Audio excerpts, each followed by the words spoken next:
Our next paper is by Chester Liwosz, Students, Stats, and Science, Citizen Science Contributions to Ongoing Research by Student Intern Youths at the Mesa Prieta Petroglyph Project. Chester? Thank you for that wonderful introduction.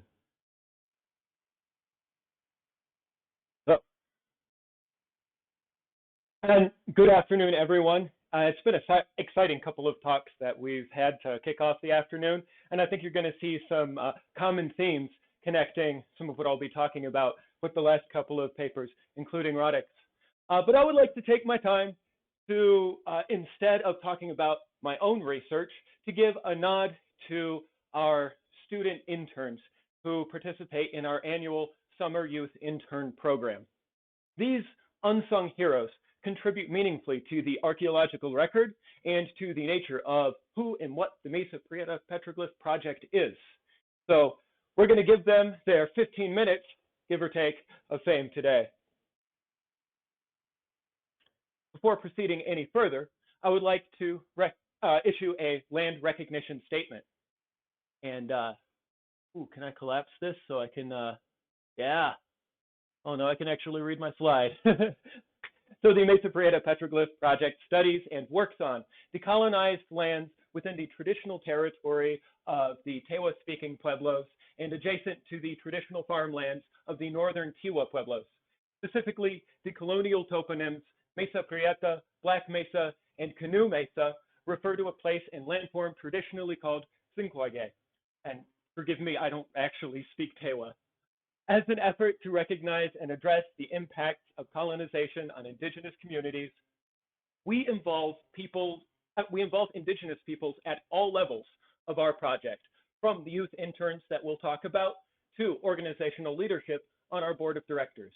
I and the Mesa Prieta Petroglyph Project recognize the vitality of living indigenous cultures, including the Tewa, Tiwa, Comanche, and Jicarilla Apache, whose cultural heritage we hope to connect with the youths that we're talking about today.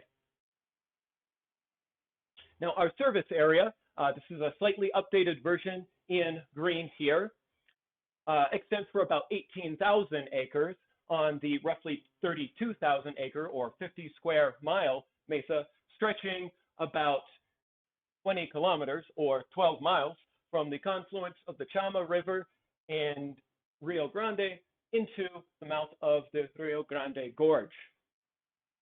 It's also flanked on the other side by the smaller Rio Ojo Caliente. This service area, and in fact the northern limits of it, were established by the precedents of where our youth interns worked, especially in the early years of this program. So it is safe to say that the Summer Youth Intern Program very much shapes who the Mesa Prieta Petroglyph Project is, what we do, where we are, and the legacy that we have, and the sorts of data that we can provide to researchers like myself, but certainly not limited to me. So the youth internship program, the Summer Youth Internship Program, is an annual sort of mini field school that was begun in 2003 by Dick Ford and the now late Paul Williams. It fulfills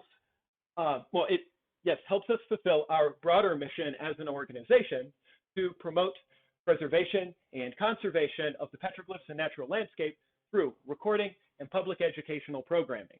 This is one of the many outlets of our educational programming and is really the flagship of that because we get to connect area youths with the cultural history of the land where they live, and we particularly recruit from Pueblo high schools. So many of the youths will be actually engaging with their own cultural patrimony, although we are open to participants from any demographic background. These youth interns engage in the same sort of citizen science that our adult recorders do and have many of the same expectations for the thoroughness. And our intern Joaquin here will grade you on how complete your PDS form is, which is the scan of the drawing of the petroglyphs that you see here, as compared to the image of it the arrow is leading from. Jokes aside, they really do significantly contribute to the archaeological record, and in many areas, including, as I was indicating on the map of our service area earlier, these remain the only records of the archaeology and particularly the petroglyphs of these areas. I pull from these for research, and I know other researchers are pulling from these records as well. So they're doing really good work. The course itself, like I said, it's like a mini field school, and students do both a classroom portion and a field portion. Although part of the classroom we more think of as a lab section that follows the field work. So they get to get their hands on pretty much every aspect from the initial documentation to managing archives and databases. I lied. I said they're held to the same standards as our adult recorders. They're held to greater standards because they do things that the adult recorders don't do. And we'll see some of that featured here and in some of the next slides. Now, we are pleased to bring back our dual credit offering for this program. It was kind of on the rocks because of the pandemic the last couple of years. But for those students who do opt for the dual credit option, which is an option, not all of our interns do this, but they can earn high school and college credit simultaneously for their participation in the program. Because this is a college level course for the dual credit students, they're assigned 3 readings, which is a lot for how short the course is, and they are expected to integrate those readings with the observations they make in the field and the patterns they see in the data as we enter our lab section in the latter half of the course. We've recently begun having them synthesize these lessons into posters, as you see examples of here, following the format of a formal conference poster. The first year that we were doing this, 2020, and you will not believe me when I say this, it was one of the interns who insisted on the topic of entoptic phenomena. It was not my suggestion. Now, we had conversations about it, but that intern was a real go-getter, took advantage of our on-site library where we have readings, including some on that very topic. And so he was able to learn a bit more, help teach and lead his peers, and that really changed the design of the course itself to be able to adapt to what these students want. You don't want to curb their enthusiasm. And in fact, this kicked off our statistical and geospatial modeling as a part of the course design, as a part of the curriculum, because I shared with them some slope data and helped them query our existing petroglyph database to find complex, abstract geometric forms like those consistent with the desert archaic tradition that were close to the areas that we had them working in, close to the 20-acre survey blocks that we call proveniences that they were working in that year, so that they could incorporate that data into their poster as well. Now, of course, I didn't want them to get the wrong idea about what Pueblo rock art is about, because there's a lot more than just entoptic phenomena. So the following year, when we faced certain challenges, we couldn't return to that area that we had been in 2020 because of mountain lion activity, and it just wasn't safe to be taking the students that far out, that far away from the car, into an area where, we know that she lives on the mesa. She's probably had some cubs out there. She's a part of the landscape, but we had to work around her. So I turned back to some of the geospatial modeling I had done for a paper earlier last year for the SAAs, and focused on one of those areas that I had focused on in that paper, because during that study, we identified some agricultural features and petroglyph panels that had not previously been documented, even though the area was supposed to have been surveyed. So we identified a high potential area for the students to work in, and we took them out there. That helped define the sorts of readings that we assigned that year. And the students had this great sense of humor. Of course, again, the pandemic was very challenging, so we had more start than we had finish. And you're just seeing the dual credit students listed on here. But we still finished with half as many as we started with. So the brave few who made it through the entire program credited the mountain lion with the loss of the previous students, claiming that she had eaten them. So the mountain lion's become a sort of running gag. The other thing that we have them do is methods in virtual heritage management, 3D modeling, photogrammetry, and virtual reality tours. We're starting to pitch this part of the curriculum towards the notion of archaeogaming, or communicating archaeological and historical knowledge through gaming engines, which is very much what we use to view 3D models and virtual reality tours. But rather than talk about it, I'll provide some examples. So first up, we have, this is from that SAA paper last spring. This was a drone UAV-derived 3D model, and you can see some features on the ground, some linear features. This area is rife with water diversion structures. The 3D model from the drone also noted this hilltop shrine with petroglyph panel on it, none of which had been previously recorded. So we were able to take the youths out there, show them that very special feature, and then take them out to this landscape, which is absolutely full of terraces, grid gardens, and check dams. And so they documented some of the panels that had been overlooked, many of the archaeological features that had been overlooked, and several artifacts to boot, which became a part of the lesson plan. At the very, if you can see my mouse down here, we even identified yet another feature that we had the youths do a 3D model of. And, oh, that's the same, come on. There we go. So that's where this one is. So every year for the last few years, I've had them make 3D models, and we have some of these available up on our Sketchfab page, which I'm indicating with the cursor here. So that was one, that's one. There's this other one. You're going to be seeing this one later on, but we're going to focus on this one because this is a really fantastic panel. And it's more than just a panel. We were just going to do a 3D model of the panel.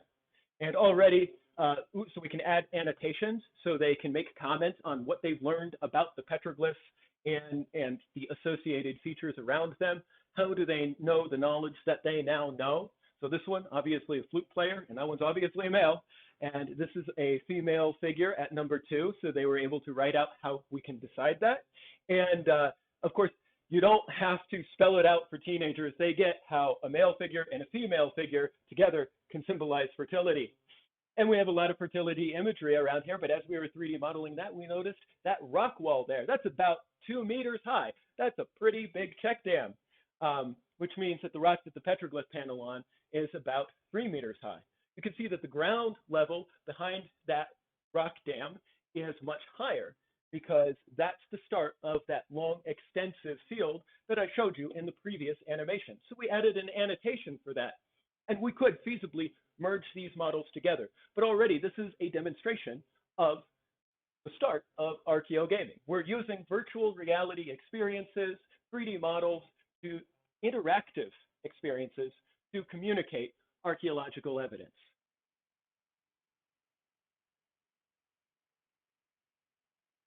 Couple of clicks to get this done.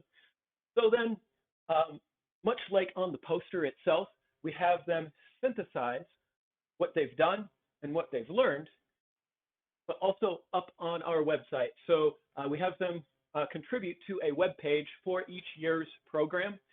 What you're seeing here is the synthesis for the 2021 Summer Youth Intern Program, because this gives them an outlet where they can put these virtual reality tours, like we're interacting with here, so that they can always reference back to this, show this to their friends, their families, their potential employers, possible colleges and universities they might be applying to.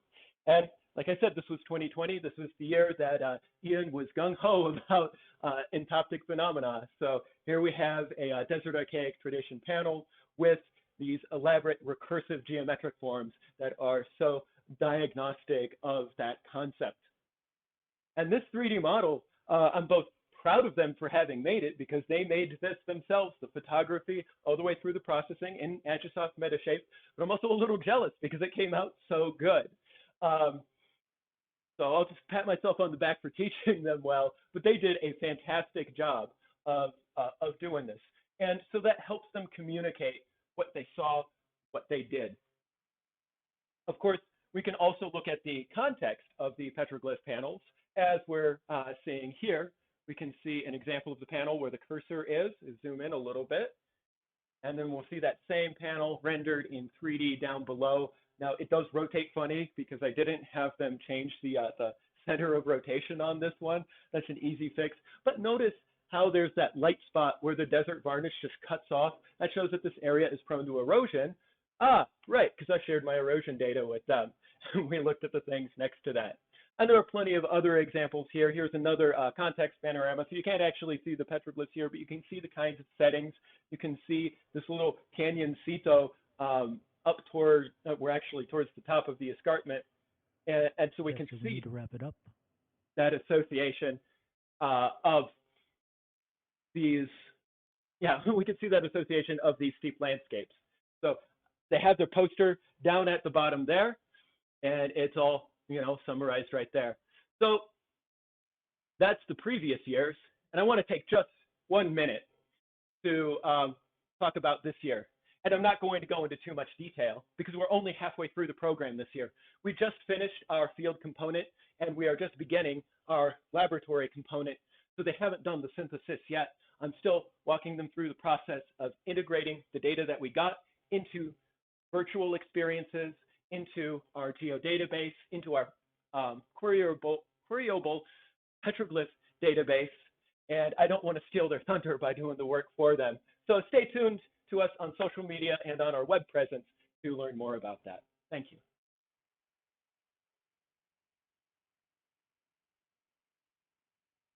Thank you, Chester. Very interesting. Always interesting to see interns getting that deeply into the subject matter.